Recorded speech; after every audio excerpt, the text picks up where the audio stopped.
হযরতে সুলাইমান আলাইহিস সালামের নাম শুনছেন কিনা? নাম শুনছেন নি? যিনি বন্ধু বাতাসের কথা বুঝতো, ছোট্ট পিপিলিকা হাঁটলে তার সাথেও কথা বলতে পারতো। হযরতে সুলাইমান আলাইহিস সালামের শেষ বিয়ার ঘটক ছিল বন্ধু হুদহুদ পাখি। জোরে কয় না সুবহানাল্লাহ? আর জোরে। কি পাখি? মানুষের বিয়ের ঘটক মানুষ হবে, এটাই স্বাভাবিক। জিনের বিয়ের ঘটক জিন হবে, এটাই স্বাভাবিক।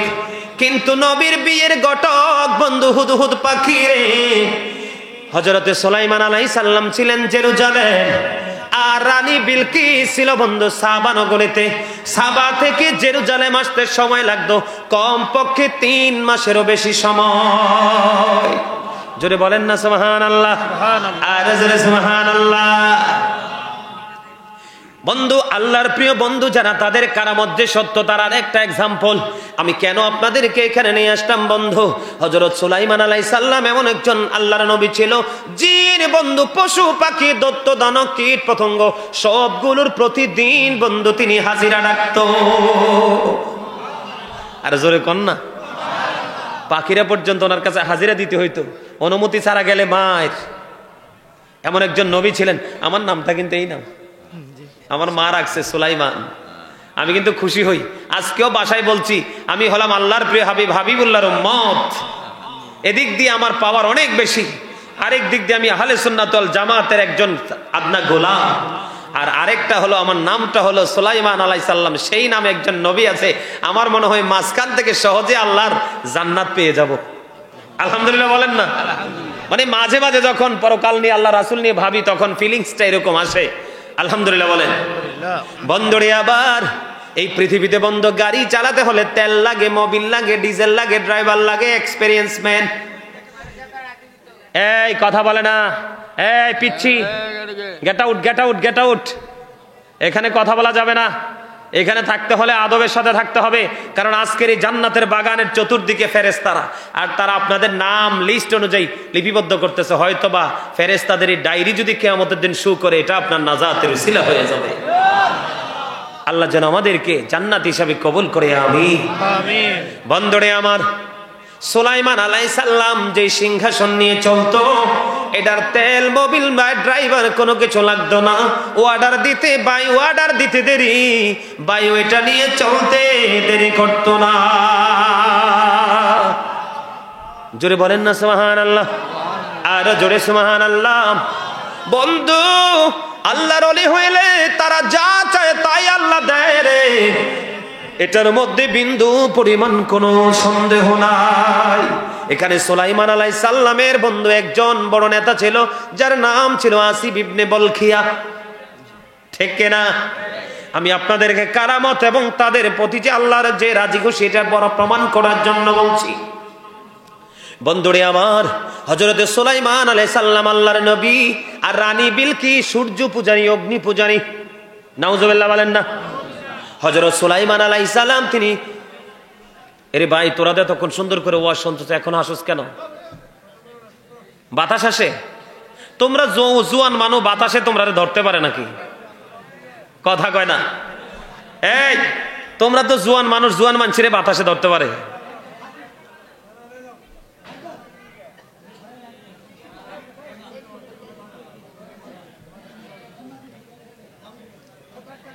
ঠিক চাচা, কথা বললেন না, কথা বললেন না। ওরা নিয়ে গেলে নিয়ে যাক না, সমস্যা কি? বাজারে যাচাই করে দেখিনি তো দাম, সোনা কিনিলাম নাকি রূপা কিনিলাম। ঠিক কিনা? বুঝবা মরার পরে কোনটা রাইট আর কোনটা রং। আমি তো বুঝতেছি বাচ্চাদেরকে কেন নিয়ে যাচ্ছে, আপনারা বুঝেন না, আমি বুঝতেছি। বন্ধুরে আমার, আমি আপনাদেরকে একটা মেসেজ দিতে চাই। হযরতে সুলাইমান আলাইহিস সালাম কোথায়? জেরুজালেম কোথায়?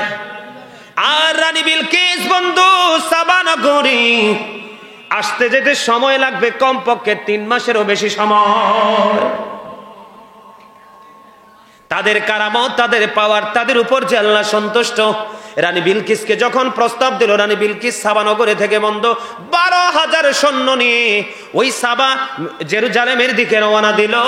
বন্ধু এমনি করে করে যখন রওনা দিল, এবার সুলাইমান আলাইহিস সালাম বলল, তোমরা কে পারবে রানী বিলকিস জেরুজালেমে আসার আগে আগে তার সিংহাসনটা আমার সিংহাসনের পাশে বসাইয়া দিতে? জোরে বলেন না সুবহানাল্লাহ। বন্ধুরে আমার, কোরআন থেকে বন্ধু তাদের কারামত, তাদের পাওয়ার, আল্লাহ প্রদত্ত পাওয়ার, তাদেরকে এমন পাওয়ার আমার আল্লাহ দিয়ে দিয়েছেন বন্ধু, চোখের পলক পড়তে দেরি রে ওই সাবা নগরী থেকে জেরুজালেমে সুলাইমান আলাইহিস সালামের সিংহাসনের পাশে রানী বিলকিসের সিংহাসন নিয়ে আসলো। রানী বিলকিস এসে তার সিংহাসনে বসেছে। তার নাম হলো আসিফ ইবনে বলখিয়া। জোরে বলেন আল্লাহু আকবার। এই কারামত কি অস্বীকার করা যাবে? এটা অবিশ্বাস করা যাবে? হ্যাঁ, তবে বর্তমানে ভণ্ড পীর কিন্তু অনেক বের হয়ে গেছে। বর্তমানে কিন্তু ভণ্ড আছে না? বর্তমানে কিন্তু অনেক ভণ্ড আছে। তাদের কারণে আজকে হক্কানি আল্লাহর ওলিরা প্রশ্নবিদ্ধ, ঠিক না? আমরা হক্কানি যারা আছে তাদের প্রতি আমাদের কোনো বিদ্বেষ, কোনো দ্বন্দ্ব, কোনো কলহ, আমরা সত্যের পথে আছি, থাকবো। কিন্তু একজন দোষ করলে তো গোটা টিম দোষী হতে পারে না। একজন অন্যায় করলে কি তার পুরো ফ্যামিলি অন্যায়কারী হতে পারে? একজন যখন সন্তান সম্ভবা হলো, এখন তারা দোর স্বামী স্ত্রী মনে মনে চিন্তা করলো, আমার সন্তান যেটাই হোক আমি এটাকে আল্লাহর পথে কুরবানি করে দিব। কিন্তু বন্ধু তাদের নিয়ত কিন্তু সহি আছে। তারপরে দেখা গেল এই তাদের সন্তান এসেছে বন্ধু কন্যা সন্তান। আল্লাহু আকবার। ছেলে হইলে এটাকে ওপেনলি যে কোনো জায়গায় দিয়ে দেওয়া যেত, নারীদেরকে কিন্তু দেওয়া যায় না, ঠিক কিনা? এবার বন্ধু ওই মরিয়মকে বন্ধু আল্লাহর পথে দিয়ে দিবেন। অনেক মানুষ সেটার জন্য প্রার্থী হলো। প্রার্থী হওয়ার পরে বন্ধু তৎকালীন সময় একটা পরীক্ষার ব্যবস্থা হলো। কেউ বলেছেন লোহার শীষটা পানিতে ফেলেছে, যার লোহার শীষ বেশি উঠবে সেই মরিয়মকে নিবে। আবার কেউ কেউ বলেছেন পানির স্রোতের মধ্যে বন্ধু শীষটা নিক্ষেপ করা হবে, যার শীষ উজানের দিকে ভেসে ভেসে আসবে সেই বন্ধু পাবে। হান্না বিনতে ফাকুস তার সন্তানকে তেই নিয়ে যাবে। সর্বশেষে বন্ধু লোহার শীষ হলো পরীক্ষা। ওই যে দেহের এবং আত্মার ওয়াজ করছেন, সব দিয়ে দিকে চাই রয়েছে, সব দিয়ে দিকে চাই রয়েছে। দেখেন কুই কম ওয়াজ ক মুরব্বী আমার চাচা আইসে আলোচনা শোনার জন্য, একটু বসক না মহাব্বত করে, সব দিয়ে আমার চাচার দিকে চাই রয়েছে। তো ওয়াজ কিন্তু মাঝখান দিয়ে এক লাইন মাইনাস। কি ওয়াজ মাঝখান দিয়ে এক লাইন কি হয়ে গেল? পরীক্ষা দিতে গেছেন, হেডলাইনও মনে আছে, সমাপনী জায়গাও মনে আছে, মাঝখানের কোটেশন হারিয়ে ফেলেছেন, নাম্বার পাবেন? কথা বলেন, পাবেন? আহা, এইটাও তো একটা পরীক্ষার হল। কিসের হল? আরে ভাই, দুনিয়া তো পরীক্ষার এক্সাম কেন্দ্র, পরীক্ষার হল। আপনারা পরীক্ষা দিচ্ছেন, যা করছি আমাদের সব ফেরেশতার খাতায় লেখা হচ্ছে। বিশ্বাস করেন না? বোঝেন না? হ্যাঁ, কিরামান কাতিবিন কাঁদে বসিয়া সকল কর্ম লিখিতেছে হুকুম নিয়া, আল্লাহর হুকুম নিয়া। 40 কদম হাঁটিয়া আসবে রে সজন, মুনকারে নাকির হাজির হইবে রে তখন। ঘুমটা খুলিয়া চল হো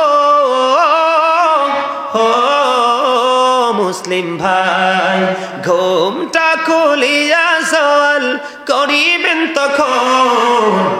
40 কদম হাঁটিয়া আসবে রে সজন।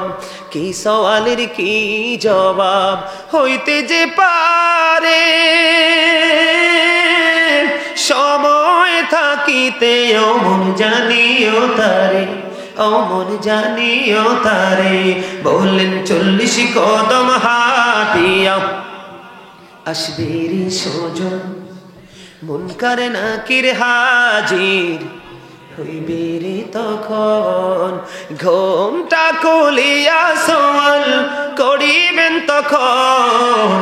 40 কদম হাঁটিয়া আসবে রে সজন। ঠিক কিনা বলেন? কিরামান কাতিবিন কাঁদে বসিয়া সকল কর্ম লিখিতেছি হুকুম দিয়া, আল্লাহর হুকুম দিয়া। ঠিক কিনা বলেন? এড়িয়ে যেতে পারবেন? আরে পারবেন? আরে কি খবর রাখেন কি আর জানেন কি? কি এত টেনশন যে আপনাকে এত সুন্দর জান্নাতের বাগান ছেড়ে গড়ে থাকতে হবে? আল্লাহ বলেছেন পরকালে যখন বিপদগ্রস্ত হব, মানুষ পাপ করতে করতে যাবে, তাদের সাজা বহাল থাকবে। ঠিক কিনা বলেন? এই দুনিয়াতে চা দিয়ে, বিড়ি দিয়ে, সিগারেট দিয়ে, 500 টাকা দিয়ে, একটু দুনিয়ার সুবিধা দিয়ে কিন্তু আইনকে বদলানো যায়, রায় নিজের পক্ষে আনা। কিন্তু পরকালে কি হবে জানেন? আল্লাহ বলেছেন লা ইয়ামুতু, people will not die that day. সেদিন মানুষ মরতে পারবে না। ফিহা ওয়ালা ইয়াহইয়া, people will not be able to live that day. সেদিন মানুষ বাঁচতেও পারবে না। ওমা হুম আনহা বিগাইবিন, people will not be able to escape that day. সেদিন সেখান থেকে মানুষ পালাতেও পারবে না। এত সুন্দর করে আপনাদেরকে বুঝাচ্ছি কারণ এই কথাগুলো বলার মানে কি জানেন? আধ্যাত্মিকতা যাদের মধ্যে আছে, আল্লাহ রাসূলের প্রেমিক যারা আছে, তাদের সাথে প্রেম করেন, আপনি একদিন প্রেমিক হয়ে যাবেন। কথা বুঝেন নাই? বাঁচতে পারবেন। আল্লাহর পথে শহীদ যারা, উচ্চ তাদের শান, মহান খোদা করেন তাদের মন জীবন দান। রুহু তাদের বানাইয়া সবুজ বরণ পাখি, জান্নাতুল ফিরদাউস বিছে দেন যতনে রাখি। সেথায় থাকি খায় তাহারা জান্নাতি ফুলমূল, ওড়ে বেড়াই রয় হামেশা খুশিতে মশগুল। তারা কন্টিনিউ আনন্দ উৎসবের মধ্যে থাকবে। আল্লাহু আকবার। যারা আল্লাহর জন্য জীবন, শক্তি সব কিছু কি করবে? প্রয়োগ করবে আল্লাহর জন্য, তারা কুরবানি করবে, তারা শহীদ। আলহামদুলিল্লাহ বলেন। আর এসেছেন আপনারা শয়তানকে হারিয়েছেন। কাকে? মানুষের জীবনে যত বেশি শয়তানকে হারাবে তত বেশি সে জান্নাতের নিকটবর্তী হবে। আর যারা আসতে পারেনি তারা শয়তানের কাছে হেরে গেছে। একটা মানুষের জীবনে যত বেশি হারবে তত বেশি তার জীবন ব্যর্থ। আর ব্যর্থ মানুষের জীবন কোনোদিন সুখী হয়? সুখী হয়? মনে রাখবেন, জীবন কখনো সুন্দর হয় না, সুন্দর করে নিতে হয়। জীবন কখনো অটোমেটিক গোছায় না, গুছিয়ে নিতে হয়। লেখাপড়া করলেই শুধু বিবেকবান হয় না, বিবেকবান হতে হলে আল্লাহ প্রদত্ত নিয়ামত প্রাপ্তি হতে হয়। আমি আপনাদেরকে কি বুঝাইতে চাই? আপনারা আমার দিকে বন্ধু একটু নজর দিবেন। এবার বন্ধু, হযরত জাকারিয়া আলাইহিস সালাম লোহার শীষ যখন পানিতে নিক্ষেপ করলো, লোহা পানিতে ফেলাইলে ডুবে নাকি ভাসে? কথা কন না কেন? ওই যে আল্লাহওয়ালা, আল্লাহর প্রিয় যারা বন্ধু, তাদের সম্মান, তাদের মর্যাদা। এবার জাকারিয়া আলাইহিস সালাম যখন লোহার শীষ বন্ধ পানিতে ফেলাইলো, এটা অটোমেটিক্যালি ভেসে গেল। ভাষার পরে বন্ধ পরীক্ষার সিস্টেম অনুযায়ী মরিয়মকে নিয়ে গেলেন হযরত জাকারিয়া আলাইহিস সালাম। এবার যখন জাকারিয়া আলাইহিস সালাম নিয়ে গেলেন বন্ধু, মরিয়মকে রাখলেন। তিনি যেই মসজিদে বন্ধু ইমামতি করতেন সেই হুজরার পাশে, হুজরাতে রাখতেন বন্ধু। একদিন তিনি অনেক দূরে চলে গেল বন্ধু। যাওয়ার পরে হঠাৎ করে মনে হলো, আমার মরিয়মের খাবারের সময় তো চলে যায়, কেমন করে খাওয়াবো? ও বন্ধু, নামাজ শেষ করে এসে চাইয়া দেখে মরিয়মের সামনে আল্লাহ দেওয়া জান্নাতি খাবার। হযরত জাকারিয়া আলাইহিস সালাম বন্ধু আশ্চর্য হয়ে গেল। জোরে জোরে সুবহানাল্লাহ। এটা কি আল্লাহর প্রিয় হওয়ার জন্য? এটা কি তার একটা মৌজ, তার একটা কারামত কিনা? কথা বলে না কেন? আল্লাহকে যে রাজি করতে পেরেছে, আল্লাহ যে তার প্রতি সন্তুষ্ট, তার একটা এক্সাম্পল কিনা? বন্ধুরে আমার, ইমাম জাফর সাদিকের নাম শুনছেন নি কেউ? বন্ধুরে আমার, ওনার জামানায় যিনি রাজা ছিলেন, বাদশাহ ছিলেন, ওই যে ইমাম জাফর আর সাদিক, উনি এমন একজন বুজুর্গ আল্লাহর ওলি ছিলেন, এমন একজন বুজুর্গ আল্লাহওয়ালা ছিলেন বন্ধু। তিনি ওই তৎকালীন সময়ে যিনি রাজা ছিলেন, খলিফা ছিলেন, উনি মনে মনে চিন্তা করতে থাকলেন, ইমাম জাফর আর সাদিক সে যত বড় আধ্যাত্মিকতার ধার প্রান্তে চলে গেছে, আল্লাহর দিদার প্রাপ্ত হয়ে গেল, তার এই আল্লাহ ভীরু, তার এই আধ্যাত্মিকতা আমার রাজত্ব পরিচালনার ক্ষেত্রে ব্যাঘাত ঘটতে পারে। ছোট্ট করে মূল জায়গাটা বলছি, আল্লাহওয়ালা লোকেদের পাওয়ার আল্লাহ কেমন করে প্রকাশ করে বন্ধু।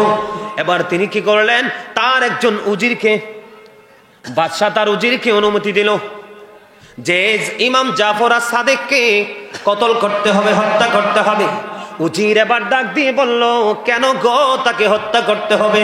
সে তো পৃথিবীর প্রেমী না, পৃথিবীর লোভী না, তাকে কেন গো হত্যা করতে হবে? এবার তিনি বললেন, আমি তোমার মনিব, তুমি হলা আমার গোলাম, আমার উজির, তাকে তোমরা কৌশলে আমার এখানে নিয়ে আসবা। বন্ধু যত ধরনের অপকৌশল করলেন সবগুলো তিনি মেনে নিলেন। মেনে নেওয়ার পরে বন্ধু ইমাম জাফর আস-সাদিককে আনার জন্য তৎকালীন সময়ে বাদশার উজির চলে গেল। যাওয়ার পরে ইমাম জাফর আস-সাদিককে তিনি দেখলেন বাদশার দরবারে। যাওয়ার পরে যখন এই বাদশার কামরার মধ্যে ইমাম জাফর আস-সাদিক যখন রওনা প্রবেশ করলো, প্রবেশ করার পরে ওনার চৌকি মকি বন্ধু একটা ক্ষিপ্ততার ভাব ছিল। রাজা দেখে ভয় পেয়ে গেল, ওই বাদশা দেখে বন্ধু ভয় পেয়ে গেল।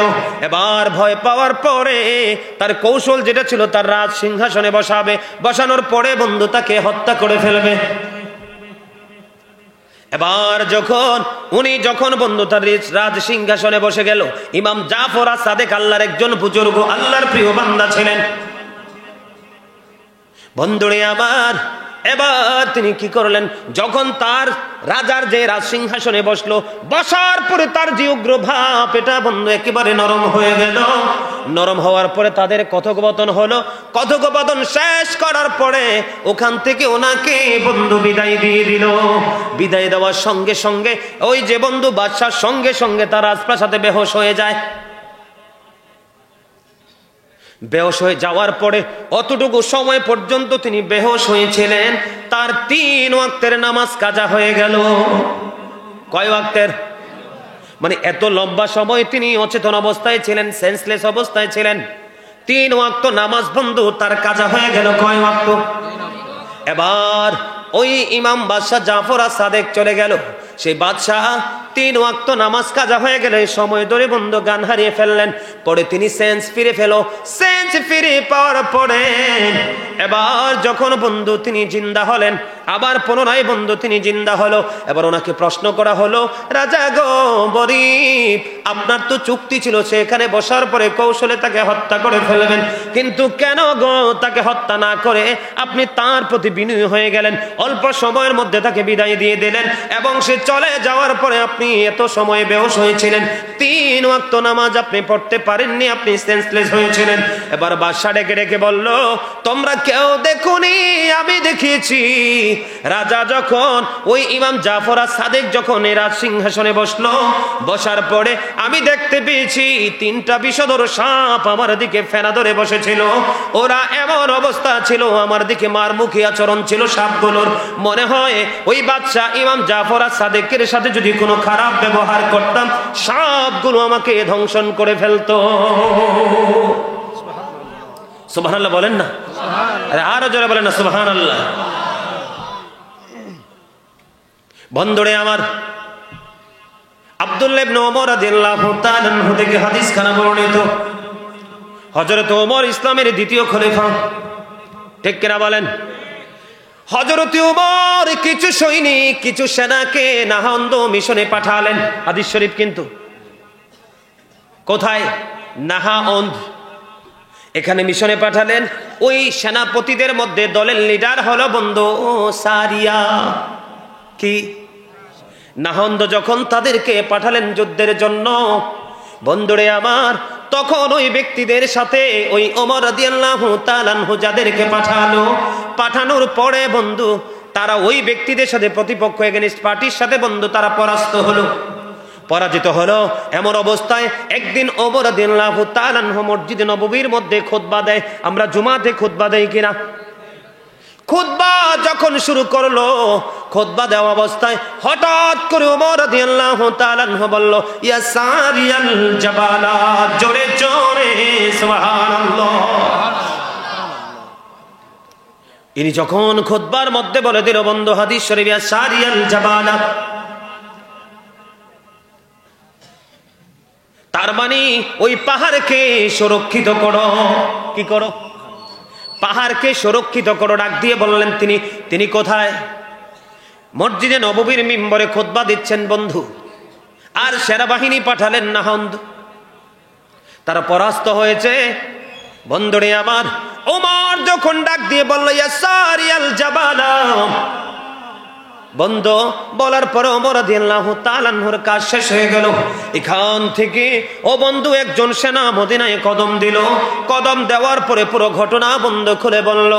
আমার কথা হলো, যখন ওমর রাদিয়াল্লাহু তাআলা আনহু বলল ইয়া সারিয়াল জামালা, বলতে দেরি রে, সারিয়া তখন কি করলো, তার দলবল নিয়ে বন্ধু পাহাড়কে পিছনে রেখে বন্ধু তারা যুদ্ধ করে প্রতিপক্ষকে পরাস্ত করে এখানে হযরতে ওমর ডাক দিয়েছেন। এটা কি তার কারামত কিনা? কথা বলেন না কেন? আরে ভাই হাদিস শরীফ তো, আমার বানানো কথা না তো। কিরে ভাই আছে না? অবশ্যই আছে। এগুলো আমাদেরকে বুঝতে হবে। আল্লাহর ওলি যারা, তারা যা করে তারা আল্লাহর ইশারায়।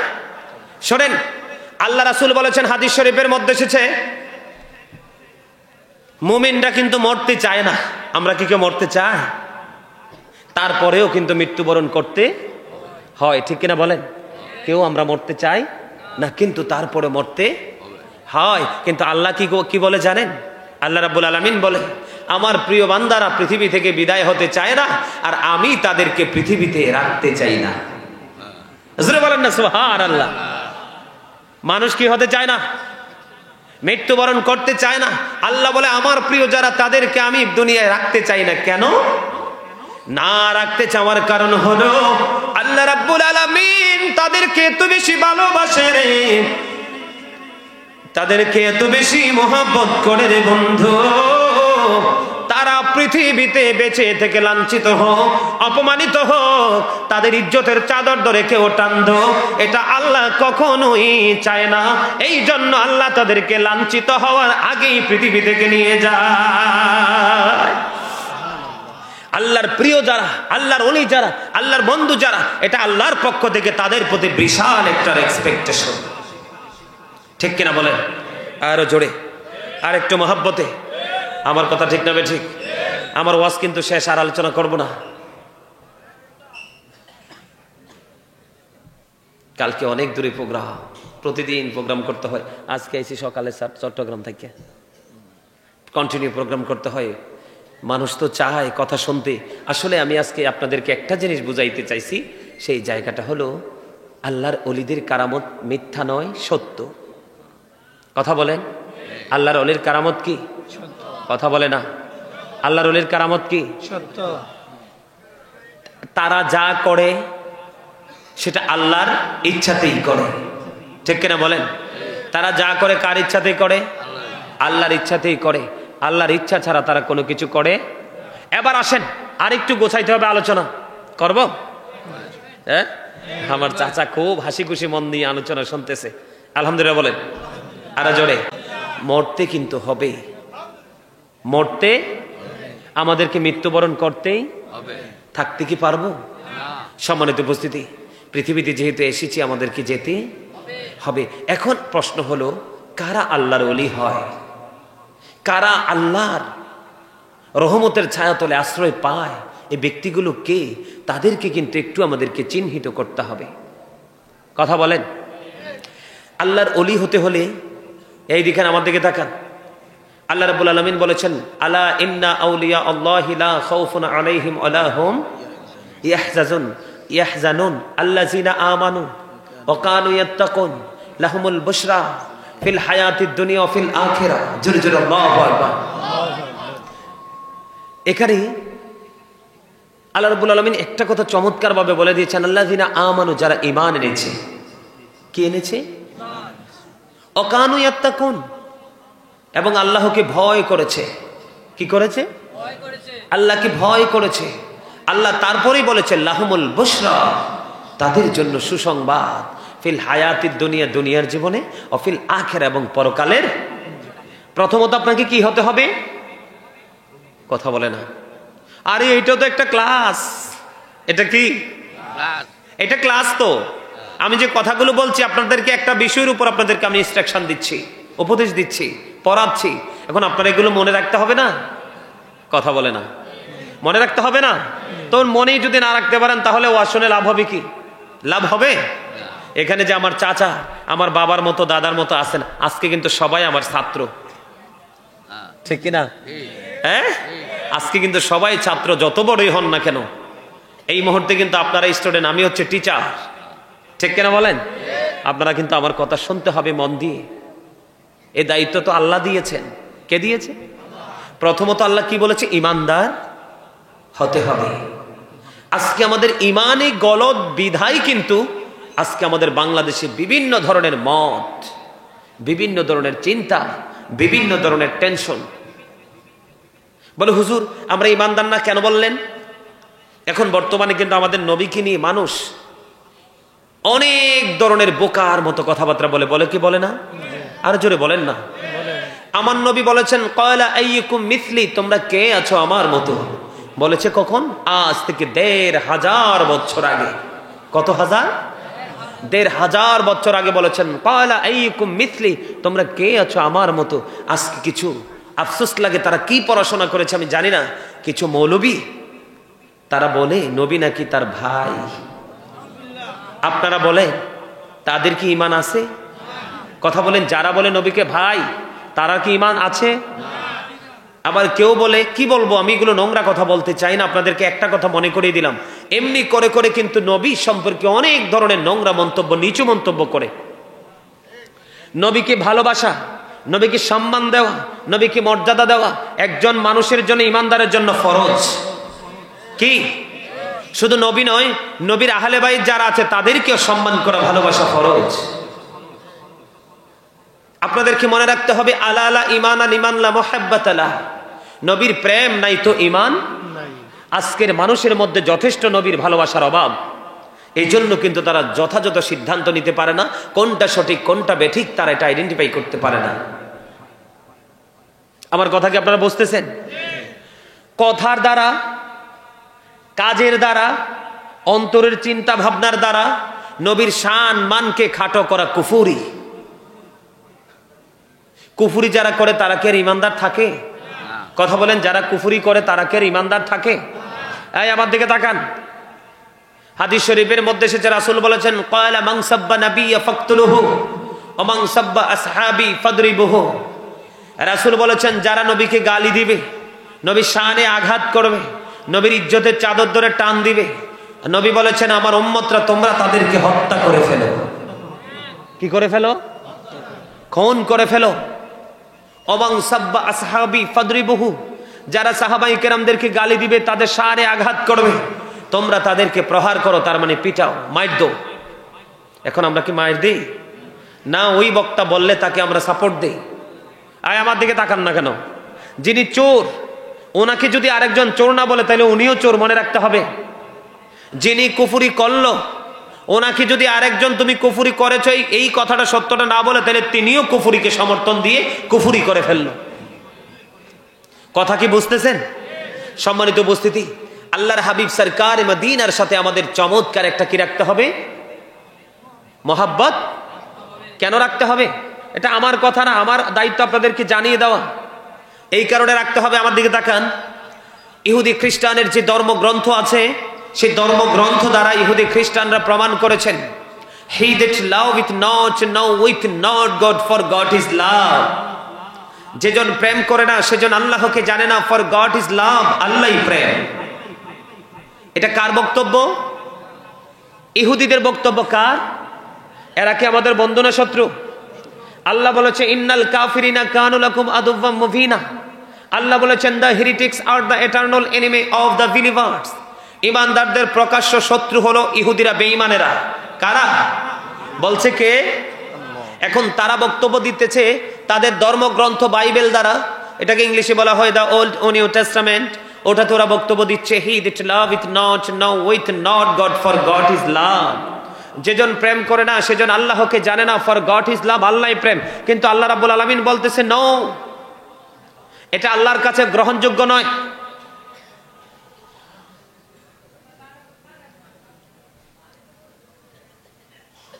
কি তোমার সমস্যা কি? ব্যাপার কি? হাসিটা খুব সুন্দর লাগতেছে, কিন্তু ঠোঁট দুইটা না নাড়াইতে হয়। কথা বলেন না কেন? হাসি সুন্দরে লাগছে, কিন্তু ঠোঁটটা লড়াটা আর পছন্দ হয় নাই। আমার ওয়াজ শেষ তো, আমি গোছানোর জন্য এই জায়গায় আসছি। তারা বলতেছে যেজন প্রেম করে না সেজন আল্লাহকে জানে না, ফর গড ইজ লাভ, আল্লাহই প্রেম। কিন্তু আল্লাহ বলতেছে না, এই বক্তব্য আল্লাহর কাছে পছন্দের মনে হয়নি। আল্লাহ বলেছেন নো, সে বলুন, ইফ ইউ ডু লাভ আল্লাহ, যদি তোমরা আল্লাহকে ভালোবেসে থাকো, ফলো মি মুহাম্মদ সাল্লাল্লাহু আলাইহি ওয়াসাল্লাম, মুহাম্মদ সাল্লাল্লাহু আলাইহি সাল্লামের অনুগত হয়ে যাও, আল্লাহ উইল লাভ ইউ, আল্লাহ তোমাদেরকে ভালোবাসবে, এন্ড ফরগিভ ইউর সিনস, ক্ষমা করে দিবে। আল্লাহ বলেছেন কুল ইন কুনতুম তুহিব্বুনাল্লাহ ফাত্তাবিউনি ইউহিব্বুকুমুল্লাহ। আছে না নাই? আরো জোরে শুনছেন নি আয়াত? আল্লাহ বলেছেন কুল ইন কুনতুম তুহিব্বুনাল্লাহ ফাত্তাবিউনি ইউহিব্বুকুমুল্লাহ ওয়া ইয়াগফির লাকুম যুনুবাকুম আল্লাহু গফুরুর রহিম। আল্লাহ বলেছে হাবিব আপনি জানিয়ে দেন, যদি কেউ আমি আল্লাহকে পেতে চায়, কি করতে চায়? তাহলে নবী বলেছেন ফলো মি, তোমরা আমি নবীকে ফলো করতে হবে। নবী ছাড়া উপায়, নবী ছাড়া উপায়। এই নবীর কাছে যাওয়া, নবীকে ভালোবাসাই হলো ঈমান। আল্লাহ শুধু এখানে ক্ষান্ত নয়, আল্লাহ আরো বলেছেন মাইয়ুতির রাসূলা ফাকাদ আতাল্লাহ। আল্লাহ বলেছেন হি হো অবিস দ্য অ্যাবসল অবিস আল্লাহ, যে ব্যক্তি রাসূলের নির্দেশ মানলো সে যেন আল্লাহর নির্দেশ মানলো। তাহলে আল্লাহকে পাইতে হলে, আল্লাহর নির্দেশ মানতে হলে আগে রাসূলের কাছে যেতে হবে, কারণ আল্লাহ নিজে কোনো কিছু পৃথিবীতে এসে বান্দাকে দেয়নি, প্রত্যেকটা নিয়ামত আল্লাহর হাবিবের মাধ্যমে পাঠিয়েছেন। অস্বীকার করার কোনো সুযোগ আছে? আরো জোরে, অস্বীকার করার কোনো সুযোগ আছে? অস্বীকার করার মতো কোনো সুযোগ করলেই আপনি কাফের, ঈমান নষ্ট হয়ে যাবে, ঠিক কিনা বলেন? আরো জোরে, মহব্বতে। সম্মানিত উপস্থিতি, আমাদের নবীকে আমরা প্রাণের চেয়ে বেশি ভালো, যদি ভালো আমরা না বাসতে পারি, কোনো কারণে যদি শত্রুতা হয়ে যায়, তাহলে কিন্তু